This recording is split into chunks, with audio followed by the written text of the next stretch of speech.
365 Sports.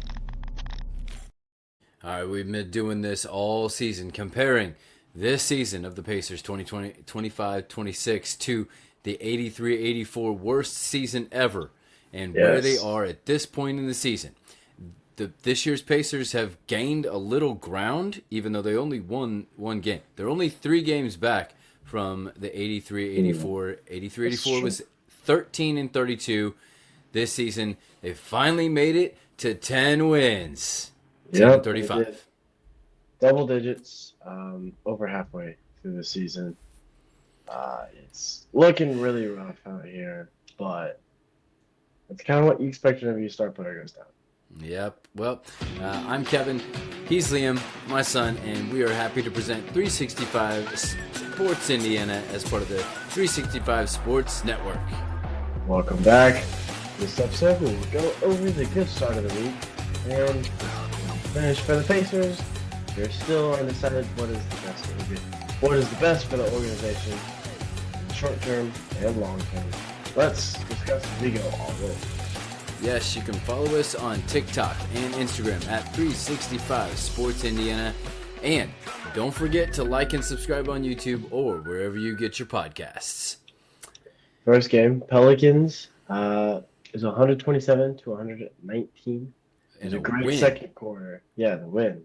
Great second quarter. Jay Huff set a new career high for a second game in a row. So props to him. Yeah, he had 29 and 9 rebounds and 3 of 6 from 3. I also believe this is the one where he actually missed a 180 dunk. Yeah. Siakam had 27, including 4 for 8 from 3. So both these guys 50% from 3, which is pretty good. Yep. That's definitely where you want your stars to be. Andrew Nembhard, 19 and 10 assists, so a double-double for that man. Good to see him. Very Halliburton-esque. And his assists totals have been going up, so he's been working himself more into that true point role after missing some time early in the season and kind of getting his feet wet and kind of learning the offense more and more. Yeah. Neesmith and Quentin Jackson both had 12 points. And TJ McConnell, just a bucket and an assist away from a double-double, 8 and 9. So typical numbers from him, but I always like to highlight little TJ action because he's such a spark, and he, you never want to see your point production drop off that much, and so he's doing that. That's great. Yeah. Next game. At Pistons in Detroit, 78-121. It was a big loss, almost a 50-point loss. Right. Well, that is rough. Siakam and Neesmith rested on the second night of a back-to-back. Understandable. You got to put in the proper work and training. Hounds can help you train your puppies with healthy treats like at Country Mountain Dogs. Click the link in the description for more on that. Yes. There were only 25 points scored in the first half for the Pacers, which is not Pacers basketball, and it's not just the NBA in a broad scheme. That never happens that way. Right. That's more like old school Big Ten basketball right there. Yeah, even in college nowadays, that doesn't happen. Most times you score more than that. Right. Jarris Walker was the top scorer with 13. Yep. Tony Bradley, haven't mentioned his name. He had 12. Yeah, he got signed to another. What's the temporary? 10 day. Yep. Isaiah Jackson and Ethan Thompson both had 10. And Michael Potter had 9 rebounds. Speaking of rebounding, open goal rebounder and goal setup can help you train more efficiently, so you have to chase the balls all around. Click the link in the description for more. Yes, great for soccer and lacrosse, both of those sports of which you've played. I have, yes. And then it was at 76ers. This was the game that no one saw and no one paid attention to because it was on the same night as the national championship with Indiana. So yeah, very slim Indiana ratings because everybody's watching the other thing. For sure. Another good second quarter, which is kind of hard to come by nowadays. Yep. But they just couldn't put it to bed in the second half. Speaking of which, Joy Baby sleep sacks and matching crib sets can help you put your little one down to sleep. Unlike the Pacers have been doing this season. Click the link in the description for more on that. Well, maybe they have been getting put to sleep. Nembhard had 25 as the top scorer. Siakam 24, so only a point behind. Once again, 50% from three, so that was nice. Yeah, Huff with 10, and I know you love this one, 3 blocks. I love it. TJ had 10 versus his old team in the 76ers. Yes, the team that drafted him way back in the day. Yeah. He got to learn under J.J. Redick. That's how long TJ has been in the league.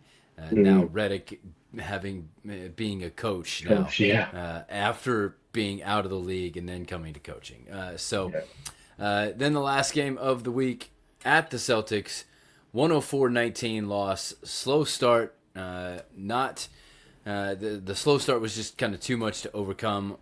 Even with a decent third quarter stretch there, just too much to overcome. Siakam dropped the 30 bomb, 32, 10 rebounds, and 4 for 7 from 3. So 3-point efficiency looks pretty good so far. Right, and a double-double for Siakam, another one this season. Jarris was the next best scorer with 19, but there was the only 2 in double digits. Yeah, Nembhard had 9 points and 9 assists. Once again, a bucket and an assist away from a double-double. Oh, so close.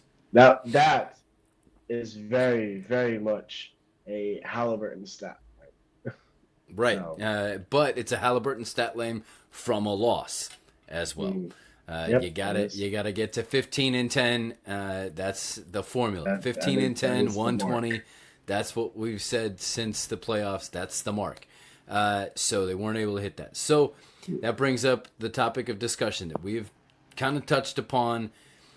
What's the benefit to losing for the long run and next year and such versus losing and the downside of the mental health and current outlook of the current team?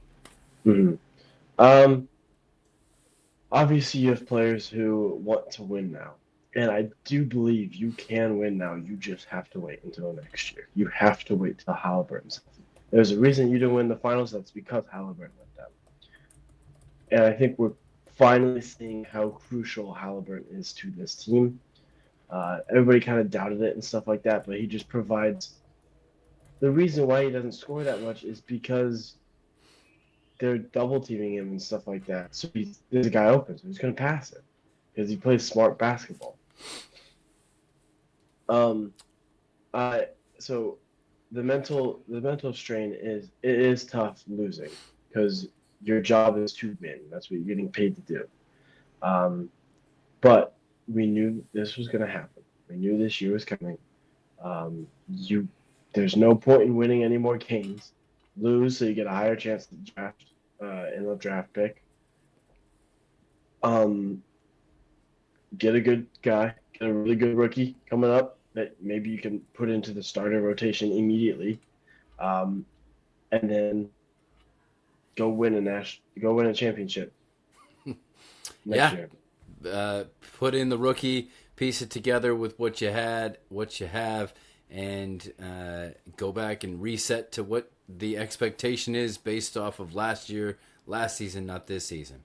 Yeah. Kind of flush this one. I got that. Are you prepared at this point to talk about who you would like to see the Pacers draft, or should we save that one after we look at some players? I have one person in mind, but that's who everybody's talking about. It being AJ, the number 1 recruit coming out. See, everybody wants him. I say Boozer because I don't know if you need any. I know everybody's like, oh, guard.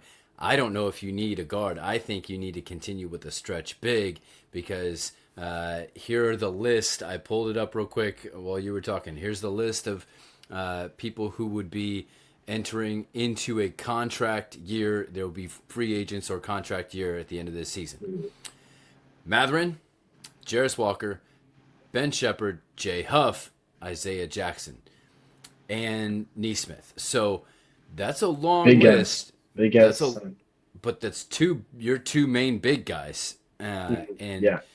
and the guy that you brought in. Now it doesn't mean you can't re-sign them, but Jay Huff is working hard right now to get himself paid. So you could re-sign him.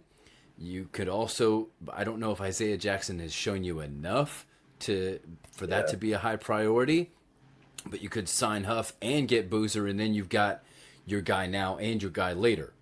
That would be where my first instinct would go. Mm-hmm. I think I've mentioned this before. I think Matherin at the trade deadline is a piece that you want to offload. Once again, he's a great NBA player, but he's not what I would consider a great Pacers player. He doesn't really fit the mold.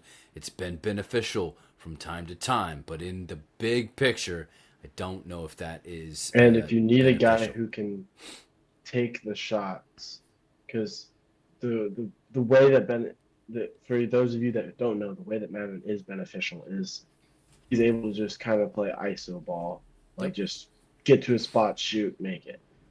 But once Halliburton's back, especially with the way that Nembhard has developed, Halliburton can be more of a pure scorer at some point, which I believe he has the capability to drop 30 points a night if he wants to.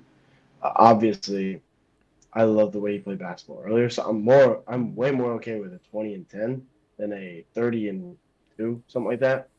But we have a guy like Halliburton who can get to his spot, and then we also have the guy who's hit I don't know how many game winners just this season, and Siakam, who can get to pretty much any spot on the floor and make it. Yeah, so I think Matherin is the perfect trade deadline. You trade more draft capital, continue to build out that roster moving forward, because you've got Siakam, you've got Nembhard, you've got Tyrese, right? You've got these guys, you've got McConnell. So on a team where I don't understand the thought process, Obi Toppin will be back and healthy. Don't understand the thought process while everybody wants to go guard when you have that much guard already on your team. You have 3 high-quality point guards. Last year we saw the Fever have, at many times in the season, 0 point guard and do just fine in sharing that role. And if this Pacers team can continue what they did last year with the unselfish play, now you could have 2 point guards out there at the same time. We loved when it was McConnell and TJ or Tyrese. Now, if it could be Nembhard and Tyrese from the beginning, and now they can rotate TJ for either one of those guys. Yeah. And then at some point you go where you only have one of them in there, and you can go with a bigger lineup. You could put Huff and Boozer in there at the same time and get a bigger lineup. But to me, as I look at it, the one guy you absolutely cannot let leave is Aaron Neesmith. If you let Aaron Neesmith leave, now you are talking about now we need more guard. But that, again, is why you get rid of Matherin, offload him for more draft capital. So you can do both of those, stretch big, and guard at the same time. I like it. Yeah, I completely agree. All right. Well, there you go. That is it for the Pacers this week and it for us today. We'll be back tomorrow with our unstable pick 2 predictions of the NFL Conference Championships coming up this weekend. Yeah, this is Liam. And this is Kevin. Reminding you to stay 365 Sports Indiana. 365 Sports